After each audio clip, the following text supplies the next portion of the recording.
Astagfirullahaladzim. Assalamualaikum warahmatullahi wabarakatuh. Alhamdulillahirabbil alamin wassalatu wassalamu ala sayyidil mursalin wa ala alihi wa ashabihi ajma'in wa ba'd. Sahabat-sahabat yang Allah, kawan-kawan Ribat Nurania dan lain-lain. Kita alhamdulillah Allah izinkan untuk mengkaji kitab-kitab turas. Allah izinkan untuk membaca ilmu-ilmu yang bersanad untuk menjaga jaminan garansi bahwa pemahaman yang kita pahami hari ini sesuai dengan manhaj ulama-ulama salafus saleh, bukan dengan adu kitab dengan Alkitab. Tapi karena sekarang modelnya orang adu kitab dan kitab, mau tidak mau kita kemudian akan menampilkan juga sebenarnya teks yang selama ini digunakan oleh kawan-kawan kita untuk membenturkan antara akidah Ahlussunnah manhaj Asy'ariyah dengan Imam Asy'ari. Jadi terkesan Imam Asy'ari ini punya akidah yang tidak diikuti oleh Imam Asy'ariyah. Apakah seperti itu? Nah, ini yang akan kita coba cek. Tadinya saya pribadi tidak ada ketertarikan untuk membahas ini karena jujur kita tidak suka debat, kita tidak suka berselisih. Dan kita mencintai semua umat Islam yang bersyahadat la ilaha illallah Muhammadur Rasulullah. Namun karena ada yang ngajak untuk beradu fakta ilmiah, maka mari ayo kita coba adu. Dan insya Allah berkala nanti kita akan lanjutkan kajian ini dengan sanad. Jadi nanti kita akan menyebutkan sanad kita ke Imam Asy'ari, sanad kita ke Imam Ibnu Asakir, Imam Baihaqi, bahkan ke Ibnu Taimiyah, bahkan ke Muhammad bin Abdul Wahab, kita mempunyai sanadnya. Baik teman-teman semua, ini banyak yang bertanya, baik dari mahasantri, mahasiswa, maupun jamaah di luar, tentang benarkah Imam Asy'ari berbeda dengan Asy'ariyah. Apa maksud Asy'ariyah? Asy'ariyah itu sebutan bahasa Arab, jamak dari Asy'ariyah. Jadi kelompok yang mengikuti manhaj sistem berpikir Imam Asy'ari disebut kelompok itu Asy'ariyah. Kelompok besarnya itu disebut Asy'ariyah. Biasanya hari ini ya beberapa tokoh-tokoh yang saya tidak mengerti maksudnya apa sebenarnya. Apakah mereka lebih kenal Imam Asy'ari daripada Asy'ariyah, sehingga kemudian ingin mengadu antara Imam Asy'ari dengan Asy'ariyah. Begitu juga dulu antara Syafi'i dan Syafi'iyah. Sampai hari ini masih banyak kita lihat fakta-fakta ini. Maka di depan saya, teman-teman semua, sudah ada dua kitab Al-Ibana. Ini tahqiq yang menurut saya paling sesuai dengan kaidah ilmu tahqiq. Tahqiq kalau diterjemahkan mirip seperti edit, tapi beda dengan edit bahasa Arab, bahasa Indonesia.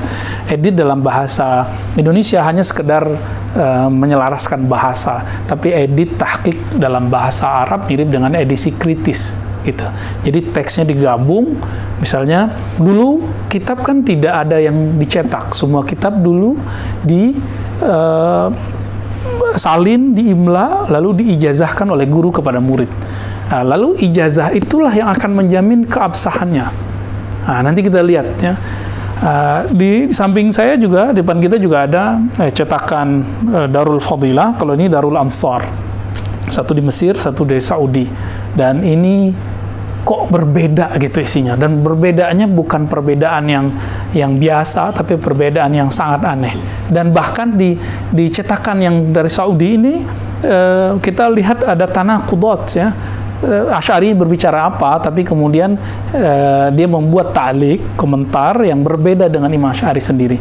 Sedangkan ini mencoba seobjektif mungkin melihat perbedaan teks, karena yang pertama kali dalam pengetahuan kami menyetak secara terbuka kitab Ibanah itu dari India, tapi naskahnya tidak benar, tidak sahih, munqati'ah, yang di situ tertulis ya sakinas sama, bahwa Imam Asy'ari mengatakan apa yang tidak Nabi katakan, yang tidak dikatakan para sahabat Nabi, para tabi'in. Apakah ini mungkin? Ini sangat tidak mungkin, karena Imam Asy'ari punya sanad ke Imam Saji kepada Imam Ahmad bin Hanbal. Ya. Di sini tertulis apa? Ya sakinal arsy, ya. Wahai yang tinggal di atas arsy. Ini sangat berbahaya sekali. Ya, di halaman 426 ini buku sahabat kita Buya Zulfikar yang juga sangat ahlus sunnah, sangat aswaja, semoga Allah menjaganya. Saya meminjam dari beliau beberapa cetakan yang berbeda. Kita kumpulkanlah minimal 2 ini. Di sini tertulis ya sakinal arsh, wahai yang tinggal di arsh. Sedangkan di cetakan India yang lama kemudian diulang lagi oleh Darul Kutub, tapi Darul Kutub ada yang bagus, ada yang memang komersial. Ya, di situ masih tertulis ya sakinas sama. Di sini ya sakinal arsh. Saya tidak tahu apakah dia menggunakan naskah yang menulis sakinal arsh atau sakinas sama. Kita nanti cek ya. Maka ini karena saya melihat muhakiknya tidak menggabungkan banyak naskah, maka kita tidak masukkan dia ke dalam kitab matbu' yang mu'tamad, yang bisa dijadikan panduan. Sedangkan ini lebih dari 3, ya, setahu saya ada 5 naskah oleh Doktorah Fauqiyah Hussein Mahmud. Ini sudah lama sekali, dan saya sangat rekomendasikan teman-teman, sahabat semua yang memang minat belajar akidah Imam Asy'ari, langsung ke kitabnya, cari ini, PDF-nya sudah ada. Ya, Al-Ibanah, saya dulu menyetak ini dari PDF sebelum PDF itu seramai hari ini. Sekarang kita sudah bisa baca dari handphone ya. Taib. Di sini tidak ada kalimat ya sakinas sama ya. Taib. Lalu kita akan masuk ke teks. Sebenarnya sebelum pembahasan ini ada beberapa yang akan dibahas. Misalnya kalau di sini disebutkan tiga marhalah, 3 periode Imam Asy'ari. Di sini bagaimana? Nanti kita bahas di pertemuan berikutnya insyaallah. Di halaman 21 di kitab ini yang Daurul Ansar yang ditahqiq oleh Dr. Fauqiyah Hussein Mahmud, semoga Allah memberkahi beliau di alam sana ya. Saya nggak tahu masih hidup atau enggak ya. Kalau masih hidup silakan kabari, kita mungkin bisa murasalah dengan beliau. Taib. Apa kata beliau di sini di nomor 27 ya. Bismillahirrahmanirrahim. Bisanadina, dengan sanad kita yang kami meriwayatkan akidah Imam Asy'ari dari Syekh Hasan Hitu dan murid-murid Syekh Yasin, bersambung kepada beliau dengan sanad yang muttasil, alhamdulillah. Apa kata Imam Asy'ari? Qala wa anna Allah ta'ala istawa 'ala al-'arsy 'ala al-wajhi alladhi qala. Ini teman-teman, Allah istawa 'ala al-'arsy, Allah istiwa di atas aras, 'ala al-wajhi alladhi qalahu, sesuai dengan apa yang dia maksud. Jadi 'ala al-wajhi alladhi boleh kita artikan sesuai dengan apa yang dia katakan, bukan sesuai dengan yang kita katakan. Jadi makna ini mengunci kita untuk tidak membayang-bayangkan Allah istawanya seperti apa. Oke. Lanjut. Wal bi ma'na alladhi aradah. Beliau tafsirkan lagi, enggak faham juga beliau katakan dengan makna yang dia maksud, bukan makna yang kita maksud. Kalau kita mengatakan istiwa, duduk, menempati, itu kita. Tapi kalau Allah istawa, bukan menempati, bukan berada di atas, bukan seperti yang diriwayatkan di kitab ini, ya sakinal arsh, yang tinggal di atas aras. Teks ini teks yang tidak bertemu dalam karya Imam Asy'ari ataupun mu'allafat murid-murid Imam Asy'ari. Istiwaan munazzahan anil mumarasah. Ini yang tepat sebenarnya adalah mumasah. Jadi kita juga punya catatan terhadap cetakan ini. Beliau membiarkan kalimat mumarasah, mungkin karena terbaca dari teksnya, namun yang tepat adalah anil mumasah. Ini perlu digarisbawahi bahwa istiwa yang munazzahan, yang suci dari gambaran-gambaran apa? Mumasah. Mumasah, ketika kita duduk di atas satu tempat, apa yang terjadi? Kita menyentuh tempat itu. Ini yang disebut mumasah. Minal massa. Mumasah artinya tanpa persentuhan. Jadi istiwanya tidak mengalami persentuhan. Wal istiqrar. Istiqrar artinya sama dengan mengambil tempat, ja'alahu qararan. Ya. Apa arti qarar? Tempat tinggal. Ya, janin ketika dalam perut disebut dengan qarar yang makin, qarar yang kuat, tempat dia tinggal. Wal istiqrar, artinya yang diriwayatkan dalam teks ini yang kemudian ditaklik oleh Dr. Saleh bin Muqbil bin Abdullah Al-Utsaimin At-Tamimi, ya, semoga Allah mengampuni teks ini dan tahqiq-tahqiqnya. Ternyata beliau mengatakan apa, Imam Asy'ari ini setelah digabungkan lebih dari tiga naskah malah atau 5 naskah, ya. Tidak ada istiqrar, tidak menempati. Maka kata sakin ini tidak sesuai dengan kalam Imam Asy'ari sendiri. Wa tamakkun, dipertegas lagi, Allah tidak mengambil makan, tidak menjadikannya sebagai makan. Wal hulul, ataupun Allah memasukinya. Apa bedanya? Kalau hulul itu kita kalau ada gelas misalnya, gelas kita masukkan air itu masuk ke dalam, itu disebut hulul. Itu disebut hulul, ya. Wal intiqal, dan berpindah, tadinya tidak di atas aras lalu Allah ciptakan aras lalu Allah berada di atas aras, bukan begitu, bukan berpindah-pindah. Coba ini 5 kaidah ini. 1, maha suci dari mumasah, persentuhan. Maha suci dari istiqrar, menjadikannya tempat duduk atau tempat tinggal. Wa tamakkun, ya, menjadikannya sebagai tempat. Wal hulul, memasukinya, ya. Wal intiqal, dan berpindah, ya. La yahmiluhu al-arsyu balil arsh wa hamalatuhu mahmuluna bi lutfi qudratihi. Allah tidaklah dipikul oleh arsy. Jika kalimat yang kita pakai dalam kitab ini, ya sakin al-arsy wa tinggal di atas aras, maka yang terjadi apa? Kita nggak akan bisa menghalangi orang membayangkan bahwa aras itu kan dipikul oleh 8 malaikat. Maka nanti yang terbayang, oh berarti Allah dipikul ya oleh... kita nggak bisa menghalangi orang awam berpikir begitu. Oleh karena itu, Imam Asy'ari jauh-jauh hari sudah memprediksi kalimat ini, maka beliau kelar kalimat ini. La yahmilul arsyu balil arsyu wa hamalatuhu mahmuluna bi lutfi qudratihi.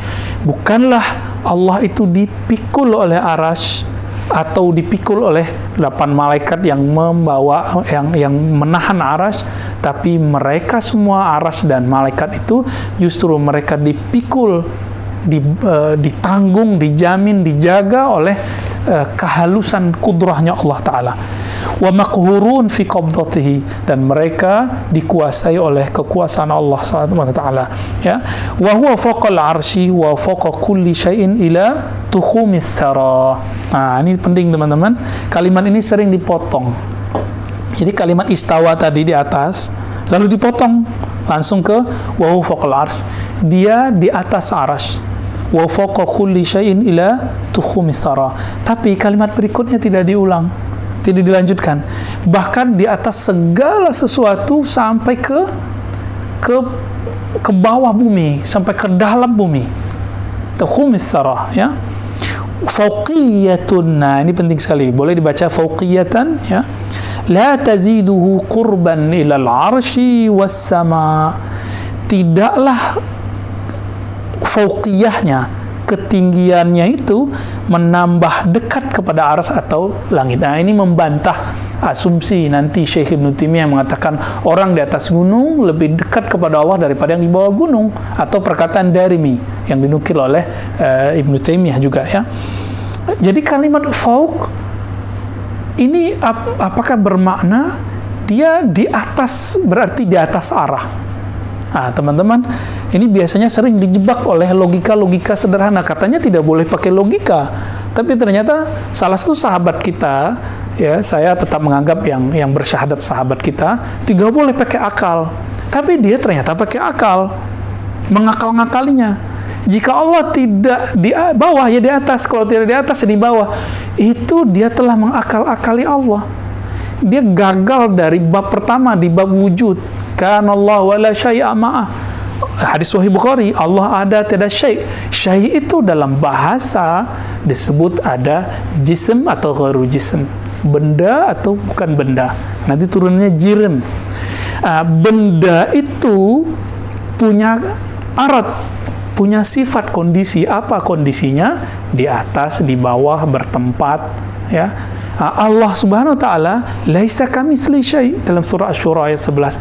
Tiada yang serupa dengannya sesuatu pun. Maka ini menafikan bahwa Allah bukan jisim, bukan benda. Karena bukan benda, maka tidak berlaku hukum atas dan bawah kepada Allah. Maka jika ada kalimat fauq, lihat bagaimana Imam Asy'ari menyebutnya, fauqiyatun la taziduhu qurban ilal arsh. Meskipun disebut fauqiyah tinggi, tapi tingginya bukan berarti Allah lebih dekat ke arsy atau lebih dekat ke langit. Kedekatan Allah kepada arsy, langit, dan ke bumi, ke penduduk bumi itu sama semua.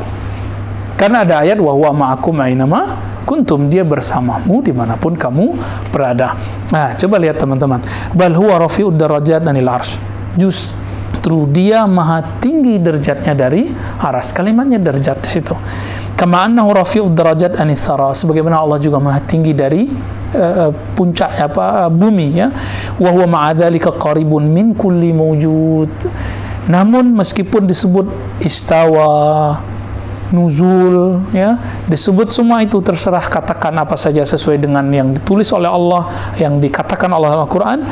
Allah ma'a dzalika qaribun min kulli mawjud. Allah maha dekat dengan segala yang mawjud. Wa huwa aqrabu ilal abdi min hablil warid.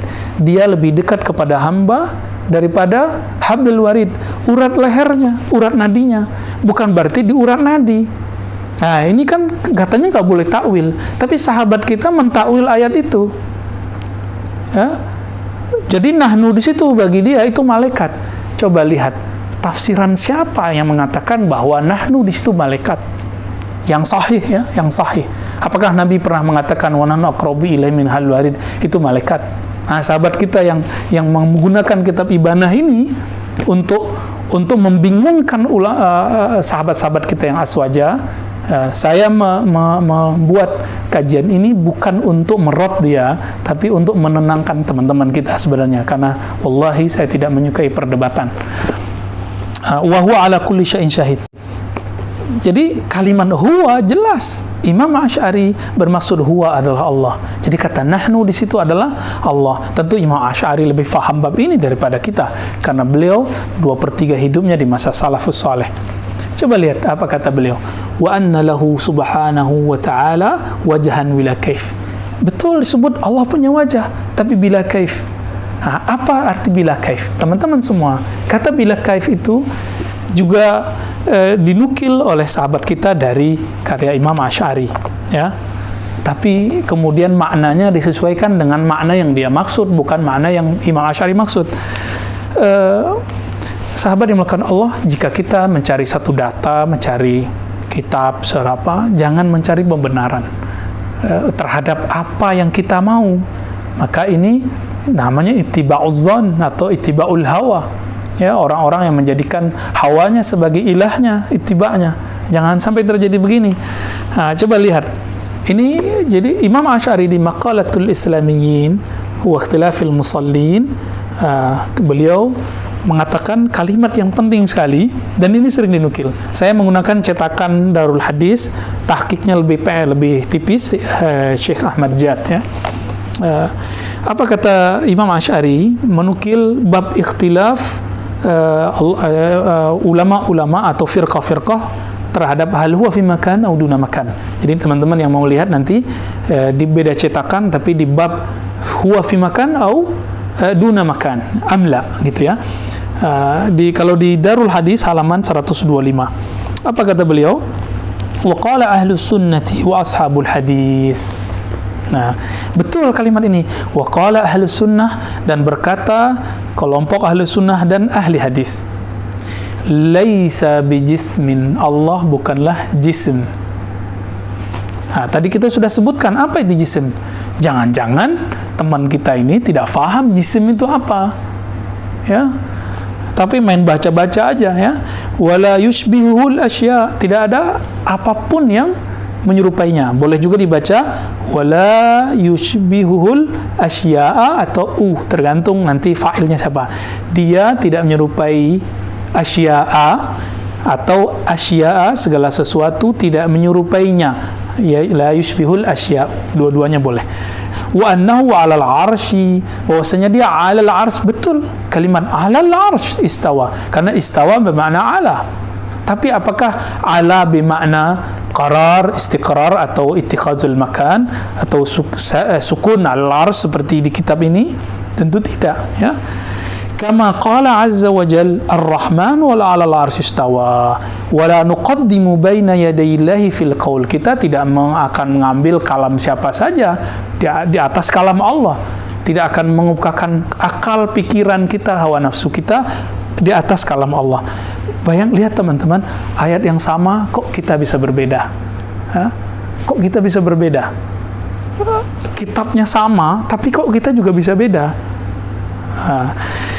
Coba kita lanjutkan. Bal naqulu istawa bila kaif. Dia istiwa tanpa kaif. Sebenarnya teman kita ini faham nggak mana bila kaif? Apa arti bila kaif?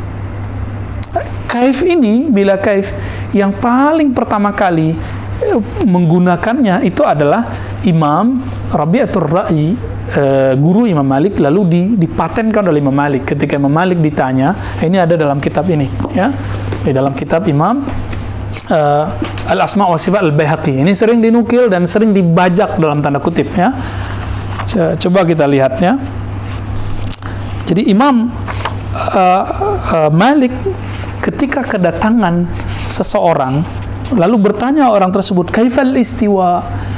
Lafaz yang sering kita pakai itu lafaz yang mana? Ya. Lafaz yang ternyata di sini ada lafaz yang lainnya. Yang sering kita pakai lafaz teks yang kedua. Teman-teman semua, jadi Imam Malik ditanya, ya, Ar-Rahman 'alal 'arsy istawa, fa kaifa istawa? Lalu gimana? Bagaimanakah istiwa? Lalu qala fa atraqa Malik ra'sahu hatta 'alahu ar-rahda, thumma qala al-istiwa ghairu majhul wal kaif ghairu ma'qul. Nah, ini kalimat yang disebutkan di sini. Di riwayat pertamanya mirip juga, ya. Wala yuqalu kaif wa kaif anhu marfu'. Artinya sama, teman-teman. Coba kita pakai yang tadi pertama kita baca. Istiwa ghairu majhul. Istiwa itu tidaklah majhul. Apa arti majhul? Sesuatu yang tidak diketahui. Tapi sebaliknya, istiwa itu sudah diketahui bahwa ada 6 atau 7 ayat yang menyebutkan kata istiwa. Bahkan lebih dengan tasrifnya. Misalnya ada hal yastawil ladzina ya'lamun wal ladzina la ya'lamun, surat Az-Zumar, ya. Apakah sama orang yang alim dengan orang yang tidak alim? Nah, maka ketinggian orang alim dengan orang yang tidak alim itu ala juga, tapi bukan ala makan, ya. Wal kaif tidaklah ma'qul, tidaklah masuk akal. Imam Malik mengajarkan agar pakai akal, tapi bukan akal-akalan, bukan akal yang sempit, ya, bukan loncat-loncat, ya. Ini main loncat-loncat kitabnya. Nah, ini pembohongan terhadap awam sebenarnya, atau memang sengaja untuk mengadu antara ulama Ahlus Sunnah dengan awamnya. Wallahu a'lam, saya tidak tahu maksudnya apa.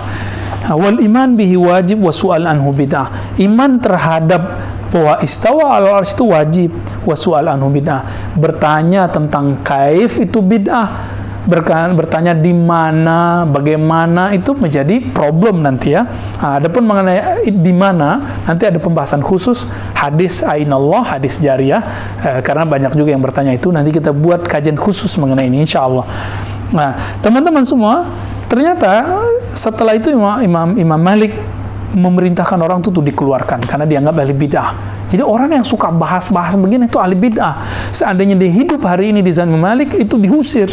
Sekarang kajian berjilid-jilid mengatakan Allah di atas aras, tinggal di langit, berada di langit. Saya tidak bisa bayangkan seandainya mereka hidup di zaman Imam Malik, ya. Wala yuqalu kaif. Di riwayat pertama Ar-Rahman 'alal 'arsy istawa kama wasafa nafsuhu. Jadi Imam Malik ketika ditanya itu, beliau menjawab. Beliau sebenarnya tidak suka dengan hal ini, ya, tapi beliau jawab, Allah istawa 'alal 'arsy kama wasafa nafsuhu, sebagaimana dia mensifatkan dirinya. Wala yuqalu kaif, tapi tidak boleh bertanya kaif. Wa kaif anhu marfu. Kaif terhadapnya marfu. Apa arti marfu? Maha suci. Maka tidak boleh bertanya kaif. Maka diabadikanlah, karena Imam Asy'ari juga punya sanad kepada Imam Malik, ya. Imam Asy'ari itu jarak ke Imam Malik ada yang 2 orang, ada yang 3 orang, ya, sanadnya ke Imam Malik. Maka kalam ini juga sampai kepada beliau, diabadikanlah. Jadi yang dimaksud ahli hadis dalam teks ini, bal naqulu istawa bila kaif. Ahlus sunnah, sahabul hadis, yaitu Imam Malik berkata, kami berkata, istawa bila kaif. Istawa tapi tidak boleh tanya kaif, karena kaif anhu marfu. Sedangkan riwayat yang dhaif menyebutkan apa? Wal kaif majhul. Kaif majhul, maka kaif tidak diketahui. Ini kalau dalam bahasa ilmu hadis, kalau diriwayatkan dari Nabi namanya maklub, ketuker. Yang disebut majhul itu adalah kalimat istiwa. Al-istiwa ghairu majhul, itu yang sahih. Tapi karena riwayat itu berkembang, tergantilah, karena riwayat bil makna dibolehkan oleh sebagian ulama, terganti. Di sini ilatnya. Dalam ilmu hadis, ilat ini salah satu cabang yang rumit, ya. Maka banyak yang terkecoh. Bahkan orang yang katanya ahli hadis bisa terkecoh, apalagi kita. Lalu gimana supaya kita tidak terjebak? Kita lihat karya-karya ulama yang ahli ilal. Inilah Imam Baihaqi yang sangat mengerti ilalul hadis, cacatnya hadis, cacatnya riwayat, bahkan apalagi riwayat dari Malik, ya. Riwayat dari Nabi aja beliau faham. Al-istiwa ghairu majhul, bukan wal kaif majhul, karena riwayat kaif majhul dhaif, itu muttarib, ya. Yang benar wal kaif ghairu ma'qul, maka sesuai dengan riwayat yang pertama. Teman-teman semua, lalu orang bertanya, ya, lalu riwayat yang kaif majhul dari siapa? Itu ada satu riwayat dari Rabi'atul Ra'i. Beliau mengatakan al-kaif majhul wa istiwa ghair ma'qul. Jadi kebalik, ya. Orang-orang juga mengatakan bahwa kenapa tidak ikut akidah Imam Syafi'i? Kok ikut Asy'ari? Di sini dijawab juga. Tapi nanti kita akan buat pembahasan khusus akidah Imam Syafi'i. Di sini setelah itu pembahasannya tentang yang tadi, istiwa itu. Insya Allah nanti kita akan bahas, teman-teman semua. Imam Baihaqi tidak pernah seperti yang dimaksud oleh mereka sekarang ini. Imam Baihaqi persis seperti Imam Asy'ari. Naqulu istawa bila kaif. Istawa tanpa kaif. Kaif ini terjemahannya tadi, tanpa mumasah, tanpa istiqrar, tanpa sentuhan, tanpa istiqrar bagi tempat, wala tamakkun, walal hulul, walal intiqal. Ini 5 ini jadi kaidah. Inilah yang makna kaif. Jadi kaif itu cara, tata cara. Jadi kalau orang bertanya kaif itu apa saja? Hazihi al-khamsah, yang 5 ini. Jadi ketika dinafikan dari Allah kaif, maka dinafikanlah Allah istawa tidak bersentuhan, Allah istawa tidak duduk di atasnya, Allah istawa tidak menempati sebagai tempat, tidak hulul memasukinya, apalagi berpindah-pindah. Karena nanti ada hadis nuzul, ya, ada hadis nuzul. Nanti kita akan eksplor bagaimana Ibnu Taimiyah sendiri menyalahi pendahulunya di kalangan salafus saleh tentang bab nuzul. Nanti kita akan sampai ke sana. Banyak yang akan kita bahas, teman-teman semua. Namun kira-kira itulah beberapa pembahasan tentang mu'allafat karya Imamuna Abul Hasan Al-Asy'ari. Maka saya mengajak, mari kita baca Al-Fatihah, kita kirimkan untuk beliau dan sanad kita kepada beliau. Ila